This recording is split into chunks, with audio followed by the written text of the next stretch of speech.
Bienvenidos a Huertinga. En el video de hoy vamos a hablar del Curio crassulifolius, también conocido como senecio azul, ya que con anterioridad correspondía al género senecio hasta que crearon el nuevo género que es Curio, que significa curioso. Y para hacer este video nos levantamos un sábado muy tempranito aprovechando la luz del amanecer, pero a diferencia de otros videos vamos a comenzar con el trasplante, ya que me urge pasarlo a una maceta más grande. Y entre medio y después vamos a hablar de todo lo que tiene que ver con sus características y cuidados.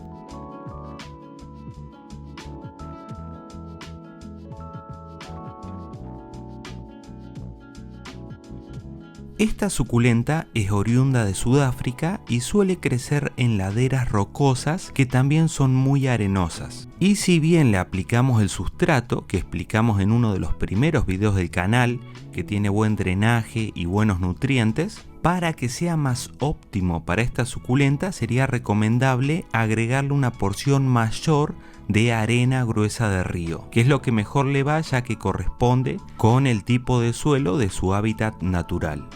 Pero antes de continuar hablando de esta suculenta, vamos a trasplantarla a una maceta un poco más grande. Actualmente está en una número 8 y la idea es pasarla a una maceta tipo cuadrada número 10. Para lo cual, como siempre, aconsejamos utilizar algún palito de madera que tengamos a mano para separar el sustrato de las paredes de la maceta, ya que hace poquito lloviznó y está un poco húmedo el sustrato y eso nos va a ayudar a que podamos sacarla sin dañar las raíces. Y otra cosa que es recomendable hacer cuando uno trasplanta es chequear que en las raíces no se encuentre la presencia de ninguna plaga ni de ningún proceso de pudrición iniciado, en definitiva ver que las raíces estén bien. Y tampoco consideramos necesario despejar todo el sustrato de las raíces cuando uno la va a trasplantar, ya que simplemente se trata de ver que estén bien, que acá, como pueden ver, está perfecta. Y en esta especie lo particular que tiene que las raíces son gorditas,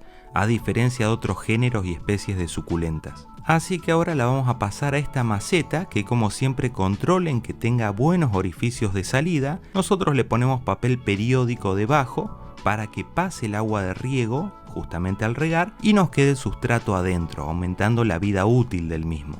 Y con sustrato que tengo preparado, que como decíamos antes le agregamos un poquito más de arena gruesa, vamos a ir completando esa maceta con sustrato para después ir perfilándola y ya plantándola a esta nueva macetita.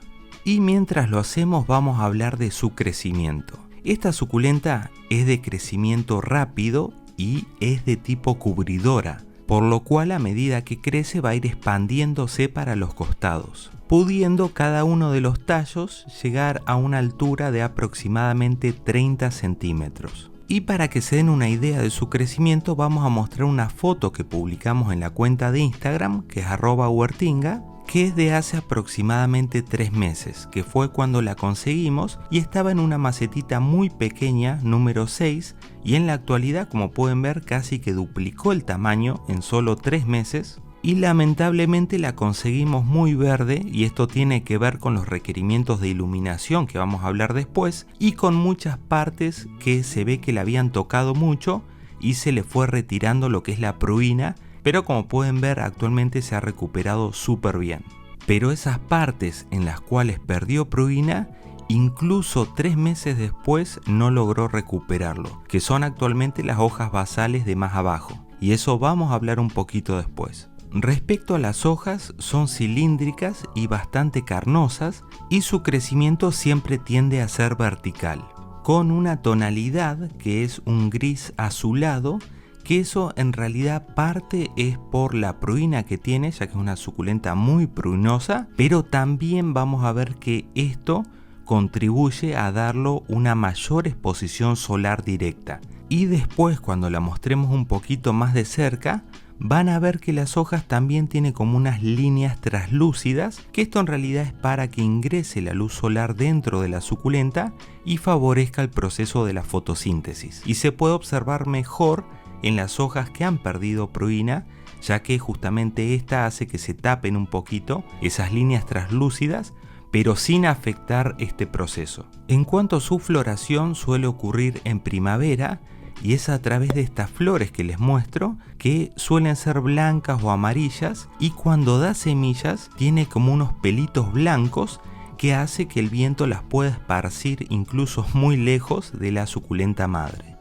Y así terminamos de trasplantar nuestra suculenta. Ahora va a estar mucho más cómoda en esta maceta que es un poco más grande, y vamos a irnos al patio para seguir hablando de esta suculenta, aprovechando que salió un poco más el sol en este amanecer de un sábado que me levanté súper temprano. Como decíamos antes, es una suculenta muy pruinosa. Esto significa que produce una gran cantidad de pruina, que en realidad es esa capa cerosa que se encuentra en las hojas, que tiene múltiples funciones muy importantes. Quizás a mi criterio la más relevante es que sirve de protección solar contra los rayos UV, y más siendo una suculenta que, como vamos a ver, requiere bastante exposición solar directa, esa pruina va a ser como un protector solar, aunque también le sirve como fuente de múltiples vitaminas que necesita y un repelente natural para las plagas, ya que al ser ceroso, las plagas un poco se patinan y se resbalan, y esto les dificulta tanto que se alimenten de ella como que dejen huevos y demás. Y el problema está dado en que si uno toca la suculenta hace que se retire esa pruina, y para ella le cuesta un montón de tiempo poder regenerarla, que como pueden ver en las hojas basales de más abajo, que ya venía sin mucha pruina, se ve que la habían estado tocando mucho, incluso en 3 meses no logró recuperar esa pruina.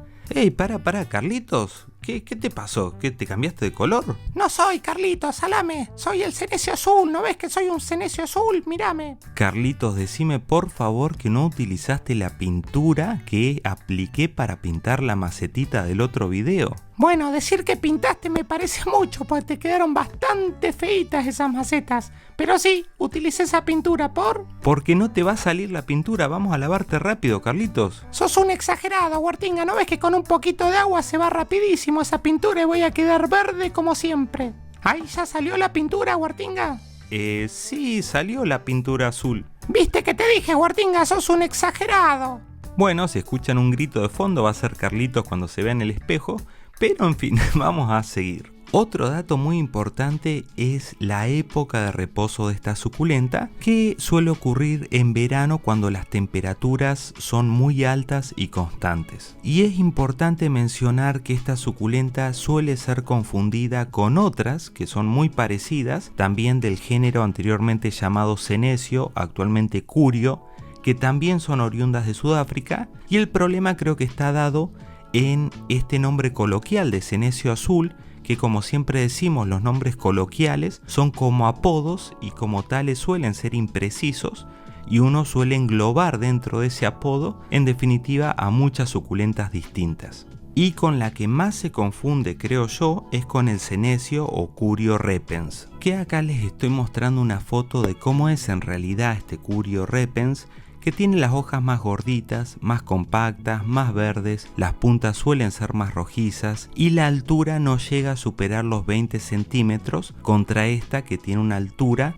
que suele promediar siendo adulta los 30 centímetros. Y para obtener esta información y tener más claridad, fui a una página que es del SAMBI, que es del Instituto Nacional de Biodiversidad de Sudáfrica, que les voy a dejar el link abajo en la descripción, ya que es una página que tiene una recopilación de distintas bibliografías, información increíble y muy precisa de todo lo que sería plantas de Sudáfrica. Y entre otras nos encontramos muchos senecios, actualmente curios, como también muchas crásulas. Así que a veces cuando me preguntan de dónde saco la información, suele ser de institutos, sean nacionales o privados, pero que llevan estudios serios y suelen citar mucha bibliografía que si uno quiere profundizar puede buscarla. Dicho lo cual, vamos a continuar con las sugerencias de cuidado.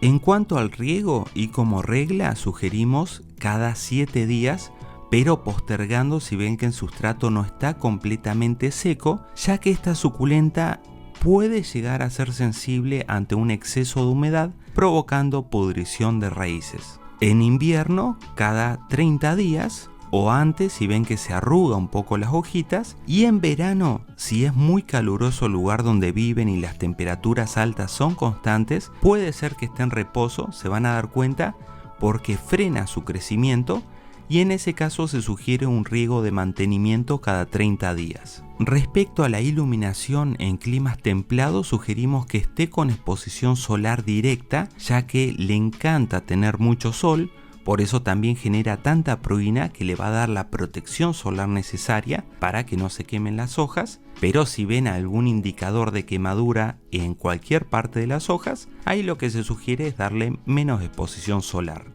Y si nosotros la tenemos a semisombra o con poco sol directo, lo que va a provocar es que la tonalidad cambie a un verde y los tallos comiencen como a alargarse, porque en definitiva se va a etiolar, ya que requiere bastante sol directo. En cuanto al frío, es una suculenta que puede tolerar heladas leves siempre que el sustrato esté seco. Y la reproducción, además de por semillas, que eso siempre lo obviamos porque todas las suculentas se pueden reproducir por semillas, suele ser reproducida a través de esquejes de tallo que simplemente se cortan y se sigue todo el proceso que ya hemos explicado en muchos videos respecto a la reproducción por esqueje de tallo, y es bastante sencilla de reproducir. Y también puede llegar a ser reproducida por hoja, aunque no es muy sencillo y por esa razón no se la suele reproducir a través de esa manera. Pero si se le llega a desprender una hojita de manera completa, bueno, pueden intentar reproducirla por hoja, pero ya les voy avisando que no es sencillo. Y como siempre, el dato científico de rigor que siempre es necesario tener es la comparación con un chanchito salvaje, que como ven todavía está muy chiquita, pero si llega a desarrollarse bien va a crecer bastante. Y una cosita que me di cuenta grabando el video es que tenía un pulgón adentro de las hojas, serían más chiquititas las nuevas que están creciendo en el ápice, así que lo retiré con mucho cuidado ese pulgón y por las dudas apliqué tierra de diatomea para prevenir futuros ataques de pulgones. Y así llegamos al final del video, así que si les gustó, a darle unos muy buenos likes, muchas suscripciones para seguir creciendo y nos vemos en el próximo video. Chau.